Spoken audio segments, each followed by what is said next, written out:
مسجد کے اوپر والی بلڈنگ میں مدرسے جو بچے پڑھتے ہیں ان کے لیے کمرے بنائے جا سکتے ہیں. ایک تو ہوتا ہے مسجد کا مدرسہ، اس کے علاوہ جو مدرسہ ہوتا ہے اس کے لیے مسجد کی بلڈنگ کے اوپر کمرے بنانے کا شرعی حکم کیا ہے؟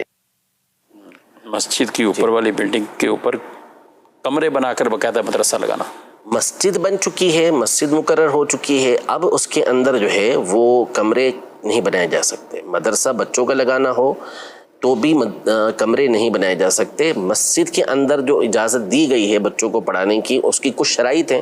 ان میں سے ایک شرط یہی ہے کہ مسجد کی عمارت کے اندر کسی طرح کی کوئی تبدیلی نہیں کی جائے گی. جیسی وہ مسجد ہے اس کو ویسے ہی رکھا جائے گا. اوپر نیچے کہیں بھی جو مسجد قرار پا گئی اس میں آپ نے اب کوئی تبدیلی نہیں کرنی.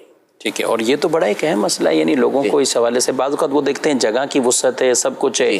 اچھا چلے بلڈنگ نہیں بھی بنی ہوئی، یعنی جگہ کی بھی یہ حیثیت دیکھی جائے گی کہ یہ مسجد کے لیے خاص ہے یا مسجد مدرسہ دونوں کے لیے. بالکل بالکل. جیسے ورنہ دیکھا میدان ہے بھی اتنی تو یہ سین پڑا ہوا ہے، یہاں مدرسہ کھڑا کر دو یا مسجد کھڑی کر دو. ظاہر ہے کہ دیکھیں یہ مسائل ایسے ہیں کہ جو وقف کا معاملہ ہوتا ہے، متولی جو ہوتا ہے جس کو مقرر کیا جاتا ہے، اس کے لیے حکم یہ دیا گیا کہ وہ ہونا ہی ایسا شخص چاہیے کہ جس کو ان چیزوں کا علم ہو، معلومات ہو ان چیزوں کی. تو ایسے بندے کو آپ مقرر کریں گے متولی.